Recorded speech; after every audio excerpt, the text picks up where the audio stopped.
जो पहलगांव में हुआ, उसके बाद सीज फायर हुआ, हमारे इतने आदमी मरे, हमारी फौज को नुकसान हुआ। तो अब हमारा ये है कि भारतीय जनता पार्टी की सरकार है, इनको चाहिए कि पार्लियामेंट का सेशन, स्पेशल सेशन बुलाएं और वहाँ सारी बात डिस्कस करें। पहलगांव से लेकर अब तक क्या क्या बात हुई कि देश की जनता ये जानना चाहती है भी है क्या मामला, क्या है, अमेरिका से क्या बात हुई है, क्या क्या अमेरिका की म्यूटेशन क्या हुई है।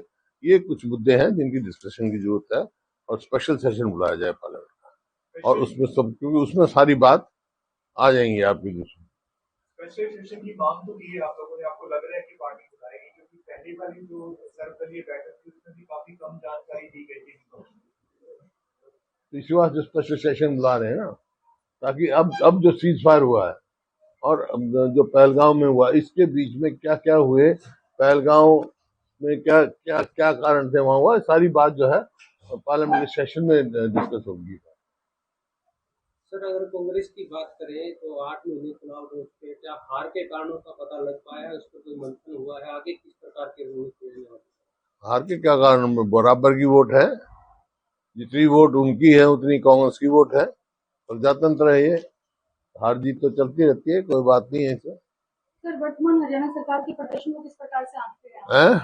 वर्तमान हरियाणा सरकार के प्रदर्शन को किस प्रकार से आंकते हैं आप? देखिए, जो मौजूदा सरकार है वर्तमान, आप ये पूछेंगे भाई 10 नंबर में से कितने नंबर दोगे, 0 से कम तो दे नहीं सकता मैं।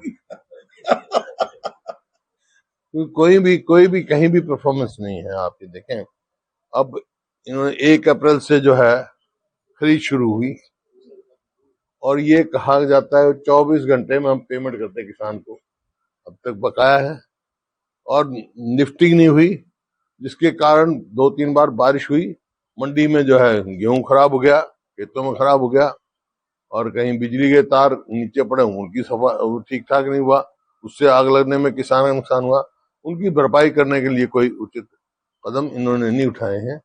और आप देख रहे हैं कि भाखड़ा में बार बार ये कहा जा रहा है पंजाब से भी हमारा इससे से फालतू पानी लगे, वो अतिरिक्त पानी कोई नहीं लेके आए हम। ये जो है, मैंने तो कहा था, इसी वास्ते मुख्यमंत्री मेरे को मिले थे और वहां भी हमने कहा था सर्वदलीय बैठक में कि भाई तुरंत जो है स्पेशल सेशन बुलाया जाए और दबाव पूरा बनाया जाए, और वहां पर जो पंजाब की पुलिस है उसको हटाकर सेंट्रल फोर्सेस दी जाए। कोर्ट में जाके मामला उलझ जाता है, और 21 मई के बाद तो कोई ये इशू ही नहीं रहेगा, क्योंकि 21 मई तक ही जो है भराई का सीजन होता है, मतलब निकासी का सीजन होता है। 21 मई के बाद तो भराई शुरू हो जाएगी, बर्फ पिघलनी शुरू हो जाएगी, वो इशू ही नहीं रहेगा। अगर नहीं अपना किया तो हर साल ये करते रहेंगे। 21 मई के कोर्ट तो 21 मई, अब आज तारीख लग रही है, 1 हफ्ता लग जाएगा, फिर वही ले जाएगी 21 मई। तो हमारा हक है ये, जब इसमें भाखड़ा में, क्योंकि हमारे समय में भी होता, ये लेवल जो है 1556 फुट है शायद इस टाइम भाखड़ा का, और एक दफा ऐसा भी था हमारे समय में 1506 या 1503 हो गया था, फिर भी हमारा पूरा हिस्सा मिलता रहा। अब भी काफी गुंजाइश है मिलने की, लेकिन ये सरासर वो है, इनको तुरंत बुला के इंतजाम करना चाहिए था। केंद्र के हमने कहा था भाई हम साथ हैं, मुख्यमंत्री को हमने कहा था हम सारे साथ हैं आपके, चलो केंद्र से मिलो, प्रधानमंत्री से मिलो, और ये सांसद 4 सांसद उसके केंद्रीय मंत्री को मिल के आए हमारे कांग्रेस पार्टी के। पूरा दबाव हमारी तरफ से तो है, लेकिन जब तक पूरा सरकार सारी दल मिलकर नहीं पूरा दबाव देंगे, हमारे को नुकसान देंगे। सर, आपके कार्यकाल की कौन कौन सी ऐसी योजनाएं हैं जो मौजूदा सरकार चला रही है और उनको आगे बढ़ाया गया है आपके कार्यकाल की योजनाओं को, या फिर रोका गया है? बड़ा काम घटाया गया है। हमारे स्कूल में 4-5 ज्यादा स्कूल बंद कर दिए। हमारे समय में पहली दफा जो है शेड्यूल कास्ट, बैकवर्ड कास्ट के बच्चों को स्कॉलरशिप थी, वो डिलेड हो गई एजुकेशन के। और हमारे समय में आप देखो, रेलवे लाइन, मेट्रो, इन्होंने 1 इंच मेट्रो नहीं बनाई, 1 इंच रेलवे लाइन नहीं बनाई इन्होंने, और 1 यूनिट बिजली की पैदा नहीं करी। हमारे समय में तो 4 थर्मल प्लांट, 1 न्यूक्लियर प्लांट ये लग रहा है यहाँ पर आपका गोरखपुर में। इस प्रकार से बिजली सरप्लस थी। आज बिजली की भी समस्या हो रही है खेतर में। खेतर वो 4 प्लांट आ गए न्यूक्लियर, एक खेतर में हो गया, एक यमुनानगर में हुआ, 2 झज्जर में लगे, 4 तो थर्मल प्लांट लगे और 1 न्यूक्लियर पावर प्लांट लगा है। सर आज बेरोजगारी दर जो है वो लगातार हरियाणा के अंदर बढ़ती जा रही है, तो ऐसे में कांग्रेस का क्या स्टैंड है? कांग्रेस से कम तो बेरोजगारी दर कम थे। हरियाणा में जो है प्रति व्यक्ति आय, प्रति व्यक्ति निवेश में हरियाणा पूरे देश में नंबर 1 था। अब अपने स्थान से फिसल गया, आज नंबर 1 हो गया बेरोजगारी में और कानून व्यवस्था में। कि जितने आप देखो, इनका आंकड़े देखो एनसीआरबी के, कहां से कहां अपराध बहुत तेजी से बढ़ रहे हैं हरियाणा में। सर आपकी सरकार ने युवाओं को नौकरी और केंद्रीय नेतृत्व को मिल के आए, हाँ। तो हरियाणा के पास है, पास में क्यों नहीं जा रहे? वो तो इनसे पूछो, 4 गए थे, इन्होंने टाइम लिया, चले गए। क्या 5वें सांसद जो नहीं समझते या क्या वजह नहीं, शायद वो कहीं बाहर गए उनका कारण मेरे को नहीं मालूम, लेकिन मेरे को मालूम है 4 सांसद मिले। है?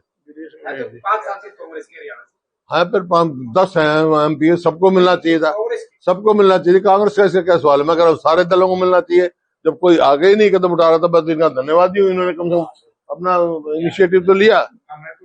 तो तुम्हारे को इस बात का भी इतराज हो रहा है? बीजेपी वालों को तो सबका साझा बीजेपी विपक्ष के नेता न बनाने को लेकर और कांग्रेस संगठन को लेकर के बार-बार ये कांग्रेस का अंदरूनी मामला है, सब ठीक हो जाए, समय पर संगठन नया बन रहा है। आपको पता है, सब सारे देश में बना रहे हैं। अब जो है संगठन जो है जिले से जिले का मजबूत बनाएंगे, प्रदेश का मजबूत बनाएंगे, अब प्रोसेस चला हुआ है। वीरेंद्र सिंह कह रहे सर संगठन जरूरी है, विपक्ष नेता जरूरी नहीं है। मैं तो खुद मानता हूँ इस बात को, संगठन जो, मैं तो संगठन का आदमी हूँ, मेरे से ज्यादा संगठन का तजुर्बा कैसे है। संगठन पूरी तरह ना होने में पार्टी के नुकसान कोई भी चीज हो, उसका संगठन जरूरी है। इसी वास्ते हम प्रयास कर रहे हैं कि भाई मजबूत संगठन बने हमारा। सर कांग्रेस की हरियाणा में पकड़ मजबूत कैसे हुई है और इसको मजबूत कमजोर क्यों पड़ गई है, इसका जिम्मेदार आप किसे मानते हैं? कमजोर किसने कहा है आपको पड़ गई? किसने कहा कमजोर? कांग्रेस की पकड़ मजबूत है, बहुत मजबूत है कांग्रेस की पकड़। कहां से कहा?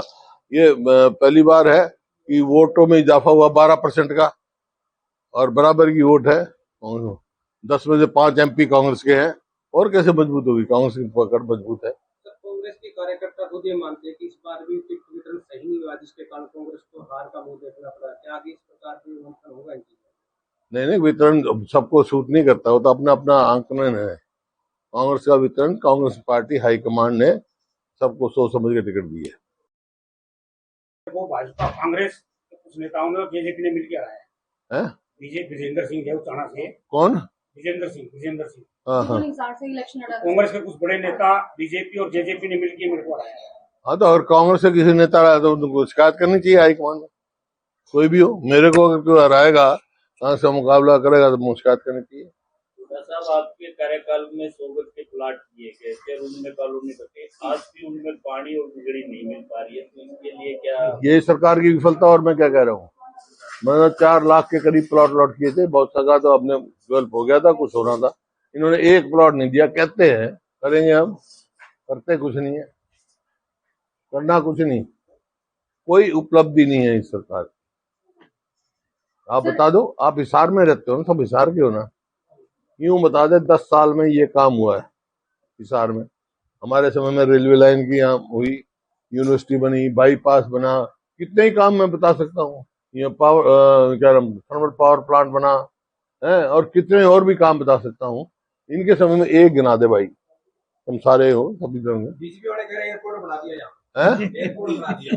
एयरपोर्ट हमारे समय का बना हुआ है, और चौधरी अजीत सिंह ने मंजूर किया हुआ है। ये 6 बार उद्घाटन कर लिया। बाकी एयरपोर्ट के चेयरमैन ये हैं, ये बता देंगे। आप बता दें जयप्रकाश जी, एयरपोर्ट के बारे में बता देंगे। 2013 में चौधरी भूपेंद्र सिंह हुड्डा चीफ मिनिस्टर थे और Chaudhary Ajit Singh civil aviation minister थे। तो उस वक्त भी अजीत सिंह जी ने इनकी रिकमेंडेशन पे किया, और जो हमारा MOU हमने 300 एकड़ जमीन देनी थी, और वो था डोमेस्टिक एयरपोर्ट। आज बना है एरोड्रम की परिभाषा में कई बार आपको बता चुका हूँ, मैं हरियाणा सरकार को भी बता चुका हूँ कि एरोड्रम बहुत छोटा होता है। हर एरोड्रम होता है, हर डोमेस्टिक एयरपोर्ट के ऊपर एरोड्रम होता है। इसे यानी कि 7,200 एकड़ से ज्यादा इन्होंने दी। बहुत बड़ा नुकसान है हरियाणा की जनता को, विशेष तौर से हिसार। उस टाइम 140 लाख 50 एयरपोर्ट जो है अजीत सिंह के टाइम में पूरे देश में हुआ। ये मेरा नहीं है, इनके केंद्रीय मंत्री का जवाब है उस टाइम का अनुसार, पार्ट ऑफ दैट। और इंटरनेशनल एयरपोर्ट का बोर्ड लगे हुए है, बयान आते रहे इंटरनेशनल एयरपोर्ट का नजदीक नहीं। नशा दिन प्रतिदिन नशा बढ़ता जा रहा है और सरकार खुद ही साइकिल यात्रा निकाल रही है, कांग्रेस वगैरह कहीं दिखाई नहीं दे रही। कांग्रेस नशे के खिलाफ है, नशा तो इन्हीं के समय बढ़ा है। अब इतनी मतलब डेथ जो है नशे से, ड्रग अब्यूज की वजह से पंजाब से ज्यादा हरियाणा में हो रही है। हमने तो कभी नशा घुसने ही नहीं दिया हरियाणा में। उसका कहने का मतलब ये होता था कि खुद सरकार ही नशा मुक्ति अभियान चला रही है, इसको किस प्रकार देखते हैं? देखिए, जब नशा बढ़ा है उस टाइम भी कहीं किसी ना किसी का संरक्षण मिलता रहा है। जहाँ संरक्षण नहीं सरकार का होता तो इतना नशा नहीं बढ़ सकता था। बीजेपी खुद मानती है कि हरियाणा में नशा हो रही है, इसी वजह से नशा मुक्ति अभियान चलाना चाहिए सबको, तो इसके खिलाफ है नशा मुक्ति के। सांसद वो कुछ कहना चाहते हैं? नशा के कांग्रेस तो हमेशा से खिलाफ रही और हम चाहते हैं कि हरियाणा नशा मुक्त हो, लेकिन भारतीय जनता पार्टी फैसला करे। पार्लियामेंट में फ्लोर ऑफ द हाउस इन्हीं के मेंबर पार्लियामेंट ये कहते हैं कि घरों में देसी शराब निकालने की इजाजत दी जाए, और उधर वो ये कहते हैं कि वे नशा मुक्त हो। तो बीजेपी कंफ्यूज है, जैसे पानी के मामले में कंफ्यूज है ना, ऐसे एयरपोर्ट के मामले में कंफ्यूज है, डेवलपमेंट के मामले में कंफ्यूज है, रोजगार के मामले में, ऐसे नशा के मामले में पहले तो ये फैसला करेंगे के सांसद सही है या ये हरियाणा सरकार सही है। चलो, तुमने तो इतने सवाल पूछा, एक सवाल पूछा हुई भाई 11 साल में बताओ हरियाणा हिसार में ये हुआ है, एक बता दो। इस बात का सवाल तो जवाब दे दे भाई, पहले इस बात का जवाब दोगे जब आगे सवाल पूछोगे। मंजूर हुए नहीं तो एक तो बता दो। तो जनता का भरोसा कांग्रेस से क्यों उठा है, इसको लेकर क्या मानते हैं? वो सदन में भी पूछा जा रहा है बीजेपी हैं? जो पत्रकारों से आपने यहाँ सवाल पूछा है, अब पूछते हैं, सदन में पूछते हैं, ये सारे पूछते हैं, ये चंद्र प्रकाश जी पूछते हैं, दस्सी पूछता हूँ, जवाब ही कोई नहीं। आपकी ही पार्टी के नेता प्रोफेसर शंकर सिंह का कहना है कि 4 साल से बीबीएमबी में हरियाणा का सदस्य नहीं था, हुड्डा साहब की जिम्मेदारी पे उसने सवाल नहीं उठाया। तो किसने कहा आप अखबार पढ़ते हो?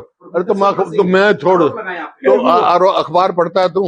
कितना बार बयान आया मेरा भाई? मेरे समय में देखिए, इसका बीबीएमबी का चेयरमैन होता है, 2 परमानेंट मेंबर होते हैं, एक इरिगेशन का, एक पावर का। मेरे समय में सदैव हरियाणा से रहा इरिगेशन का मेंबर। वहां का जो बाखड़ा इसका सर्कल का जो एसडीओ है वो हरियाणा से रहा है, समझा? बाखड़ा डैम सर्कल का एसडीओ रहा है, और इसका चीफ इंजीनियर रहा है। हमारे समय तो सब था, जब भी तो हमारा कभी पानी कमी नहीं हुई नहीं।